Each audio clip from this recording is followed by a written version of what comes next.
Kemi në studio deputetin e Partisë Demokratike, zotin Genti Strazimiri. Përshëndetje dhe mirë se erdhët, zoti Strazimiri. Policia e shtetit është duke zhvilluar në fakt aktualisht një konkurs për sa i përket edhe pasuesit për drejtorin e liruar haki. Juve keni quajtur këtë një proces të paligjshëm. Pse?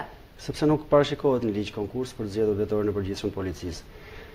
Ju e keni perceptuar mirë, por në fakt lajmi nuk është ky. Po përpiqen, me sa duket, në bazë të ligjit ka një nivel grade mes të cilëve mund të zgjidhet drejtori i përgjithshëm i policisë, duke qenë se me sa duket i preferuar i tyre sigurisht politikisht nuk e ka atë grad, po mbajnë të bllokuar procesin e emërimit të drejtorit të përgjithshëm të policisë, po shpallin konkursin e gradës, që t'i japin gradën personit preferuar dhe menjëherë pastaj ta bëjnë drejtor të përgjithshëm të policisë. Kjo nuk është ligjore, kjo nuk është profesionale.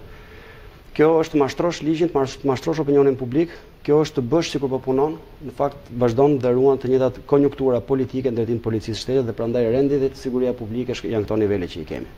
Insistojmë edhe një herë te kjo pikë, nga ky proces në fakt do të dalë një drejtues i parë për ta sqaruar edhe për shikuesit dhe pastaj emërimi do të bëhet sipas ligjit, me propozim sigurisht të ministrit të brendshëm dhe më pas të firmosur nga kryeministri. Ju e quani të paparashikuar në ligj, është një procedurë kjo e parashikuar në ligj? Zgjedhet ligji thotë që drejtori i përgjithshëm i policisë zgjidhet midis drejtuesve të parë. Për sa kohë po e mbajnë, drejtues parë ne kemi. Janë persona që akoma sot vazhdojnë mbajnë ligjin, janë ata që po drejtojnë policinë që duam, atë më të mirën të sukseseve, institucionin më të besueshëm në Shqipëri, këtë të kanabizimit. Me sa duket duan të bëjnë dikë tjetër, i cili nuk e ka këtë grad, atëherë çfarë të bëjmë? E lëm ca kohë drejtorinë e policisë shtetit pa drejtor të përgjithshëm, sa të marrë gradën i preferuar i ynë, në mënyrë që menjëherë të nesërmen të drejtori i përgjithshëm i policisë. Është po ashtu një spekulim i medias, është lajmi, akoma ju sot e dini se konkursi po zhvillohet për të zgjedhur drejtorin e përgjithshëm të policisë shtetit. Në fakt jo, drejtori i përgjithshëm i policisë shtetit duhet ishte zgjedhur që të nesërmen e largimit të Hakiçakut, bile që një orë përpara se të heqësh drejtorin e përgjithshëm të policisë shtetit, ministri e ka të qartë se kë do të vendosë midis drejtuesve të parë, siç e thotë ligji. Nëse nuk ka preferenca politike, nëse nuk do të nxjerrë nga fundi i radhëve dikë tjetër të preferuar politikisht për ta bërë drejtor të përgjithshëm të policisë shtetit, do të kishim sot i drejtor të përgjithshëm të policisë shtetit. Si do të ishte procedura më e saktë për ta bërë për zgjedhjen? Sipas jush duhet të emërohet një nga ata që plotësojnë kriteret ligjore pa u plotësuar, pa u bërë një konkurs? Kriteret vendosen aty jo për të bërë qefin njerëzve. Nëse do t'ju shkojnë kriteret nga mbrapa njerëzve, do të rrim edhe ca kohë tjera pa drejtor të përgjithshëm. Të supozojmë faktin që dështon konkursi për drejtor të përgjithshëm, për drejtues të parë, po themi, në polici. Çfarë do ndodhet? Do presim të bëhet derisa të dalë ai që do fatmirë me gradën drejtuesi i parë dhe pastaj të fillojë përzgjedhja për drejtor të përgjithshëm. Kriteret vendosen aty pikërisht nëse atje ka një fatmir apo ka një fatmir tjetër. Ka një drejtor të përgjithshëm apo një drejtor të përgjithshëm tjetër. Kriteret janë atje që të vazhdojnë të funksionojnë edhe kur njerëzit ndrohen. Nuk është ky rasti. E kuptoj. Ndërkohë, ka nisur edhe një proces vettingu konkretisht për sa i përket edhe radhëve të policisë me veprimtarinë e tyre në polici. A mund të kalojnë vettingun ata që kanë edhe përvojën më të gjatë, si e gjykoni ju? Po kjo nuk ka të bëjë me përvojën sepse nuk është një testim profesional. Nga profesionalizmi i një oficeri policie, aftësia që ai ka, dëshira që ka për të kryer detyrën, shikohet nga rezultatet që ka patur në punë. Nuk e cakton vettingu këtë. Vettingu supozohet që do të na ndriçojë mbi ata që janë të ndershëm dhe ata që nuk janë të ndershëm në policinë e shtetit. Nuk ka filluar ende, ju prap dhe i gjithë opinioni publik mendon se ka filluar vettingu, ndërkohë këta nuk ka një ligj për ta bërë këtë punë. Është depozituar ose do të depozitohet shumë shpejt në parlament një palo ligj që do të na bëjë dhe vettingu në policinë e shtetit, ashtu sikurse në drejtësi, në mënyrë që të na dilka se cilët të gjejmë se cilët janë policët e ndershëm. Unë do të besoja në këtë proces, në qoftë se së pari Fatmir Xhafa do të kishte pezulluar nga puna, apo do të kishte dhënë drejtësisë, apo do të kishte nisur procedimin për ata 128 thot media oficer drejtues të lartë policisë shtetit që janë hartuesit, organizuesit dhe mbikëqyrësit e trafikut të heroinës, e trafiqeve të drogës në Shqipëri dhe mbi të gjitha e atij aksionit të madh agrokulture që ndodhi veçanërisht vitin 2016, 219.000 hektar të mbjella vetëm me kanabis në këtë vend brenda një viti. Policia e shtetit nuk ka parë gjë. Përveç se domethënë të bëjmë vettingun që të shoh nëse janë apo s'janë të ndershëm, janë apo s'janë të aftë, un kam përshtypjen që do të çojë tek urologu te Kotorino Laringoriatri që të shikoj a i kanë shqisat siç duhet minimalisht, po themi a janë njerëz që t'i kenë shqisat senset siç i ka dhënë Perëndia, që të paktën minimalisht të shohin, të dëgjojnë, të reagojnë ndaj fenomeneve që ndodhin. Kështu që të thuash që Fatmir Xhafa, që ka brenda e di zyrtarisht që ka 10 polic zyrtarisht, se për ta ditur publikisht e dim të gjithë, po që ka zyrtarisht të akuzuar për kanabizimin e vendit. Tashmë ne jemi një narkoshtet, kjo nuk është më një habi dhe për mediat ndërkombëtare. E di që i ka atje, bën sikur nuk e di dhe thot do të bëj një ligj me vendingun që gjasmë do të marrë vesh se cili prej këtyre është i përlyer dhe cili është i papërlyer. Policia në vetvete, detyrën kryesore që ka, 10.000 veta që ne paguajmë, është të marrë informacion. Në qoftë se nuk ka informacion për njerëzit e tij, është një polici që më mirë mos ta paguajmë sepse na kushton goxha nga taksat tona. Ndërkohë ju vetë keni qenë edhe zëvendës ministër i brendshëm. Si e keni emëruar drejtorin e përgjithshëm të policisë? A nuk ishte dhe atëherë një drejtor me afilacionin tuaj politik në momentin që ju keni qenë në këtë detyrë? Nuk po diskutoj për afilacion politik.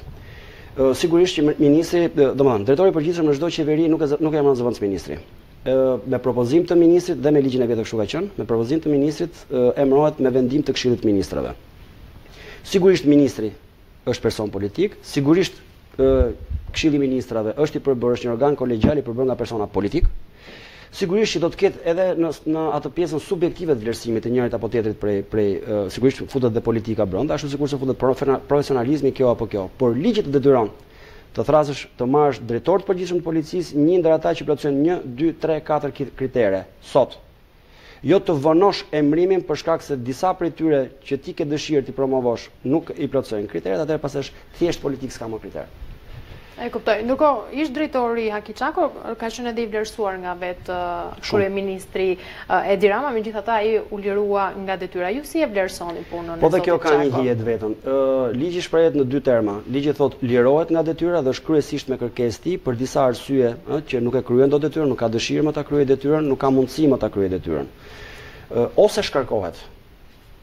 Për arsye se është dënuar me një vendim të formës prerë mos gaboj dhe se nuk ka arritur dot objektivat. Ta lirosh sepse duhet një impuls i ri nuk është kërkuar në ligj. Një impuls i ri në lidhje me objektivat është një arsye jo ligjore, nuk është arsye. Haki Çako është sigurisht i pari për atyre 128 drejtuesve të policisë që janë përgjegjës për kanabizimin e vendit dhe kthimin e vendit në një narkoshtet. Ta largosh me nderime, duke e falenderuar për punën e mirë që ka bërë, punën që ka bërë Haki Çako ta vënte çdo trafikant droge në vend gjë më thjesht për të bërë. Ka pasur sigurisht leje politike, ka pasur sigurisht mbështetje politike për ta bërë dhe nuk është vepër e Hakiut. Hakiu ka qenë një nga marionetat që është thënë po ashtu, të mos shikoj, të mos dëgjoj, të kthej kokën anën tjetër. Pse mendoni se ndodhi pikërisht në këtë moment lirimi nga detyra? Duhet kishte ndodhur më përpara dhe kaq sa e mbajta nuk mbajmë. Domethënë ishte një peshë nuk e mbanin dot më. Këta mendojnë se duke shkarkuar sot Hakiun, shkarkojnë dhe peshën e fajit. Në fakt peshën e fajit e kanë më të rëndë se kur. E kanë Hakiun të paktën 128 herë brenda në policitë të shtetit dhe me sa duket po presin ta bëjnë disa herë të tjera me këtë palo konkurs që mendojnë se do të bëjnë për drejtues të parë, nga i cili do të na dalë Hakiu tjetër. Ndërkohë ka patur vlerësime edhe për sa i përket rekordit të uljes së krimit me 50 vrasje. Kjo konkretisht për vitin 2017. A mund të quhet kjo një arritje historike në krye të policisë? Varet si e shikoni. Gjatë kohës komunizmit në Shqipëri thuhet që ka pasur shumë pak vrasje. Në fakt mund të ketë pasur 2, 3, 4, 5 në vit. Po ne nuk ishim një vend pa krim. Vrasësi më i madh në këtë vend ishte shteti. Shteti vriste 12-15 veta në vit. Fusenburg për motive politike me mira të tjerë, kjo nuk do të thotë që nuk ka situatë kriminaliteti. Përveç faktit që këta gënjen dhe ne disa herë kemi kapur në gënjeshtër, nuk mund të kesh 53 vrasje kur ke 136 viktima. Në një ngjarje kriminale mund të mbeten të vdekur 10 vet, persone që shkon në gjyq nuk dënohet për një vrasje me 10 viktima, dënohet 10 herë për vrasje. Të janë vrasje. Ata zgjedhin të mos i numërojnë. Gjithsesi, ne jemi të gjithë dëshmitar të situatës së rendit të sigurisë publike. Nuk ka siguri çdo ditë që ka fal Zoti, o digjet një makinë për fat mirë pa njerëz brenda, o shpërthen një makinë, shqyr Zoti deri tash nuk ka vrarë, se ajo e Shkodrës mund të kishte vrarë 8. Po, që kanë. Do të quajë një vrasje. Jo 8, një vrasje me 8 viktima. Ata e numërojnë për një. Bie bomba, vriten 8 veta, shqyr Zoti që nuk ndodhi, ata do ta quanin 1, nuk do ta quanin 8. Kështu që me këto lloj statistikash, me këto lloj mashtrimi është dhe vepër penale. Kjo që thon këta është vepër penale, nuk e dëgjon prokuroria e shtetit, sepse prokuroria e shtetit minimalisht kur e çon dosjen në gjyq, e çon për 10 vrasje, nuk e çon për 1. Në qoftë se dosjet penale që ka prokuroria nuk korrespondojnë me ato që thot policia, dikush duhet të mbajë përgjegjësi për këtë punë. Po të gënjesh popullin me statistika është vepër penale. Kështu që mendoj që e gjithë kjo është një propagandë, ne sot po e shohim ditë për ditë, pavarësisht nëse jetojmë në Shkodër, jetojmë në Vlorë, jetojmë në Korçë apo jetojmë në mes të Tiranës, se sa rend dhe siguri publike ka, sa e kanë në dorë situatën policia që duam.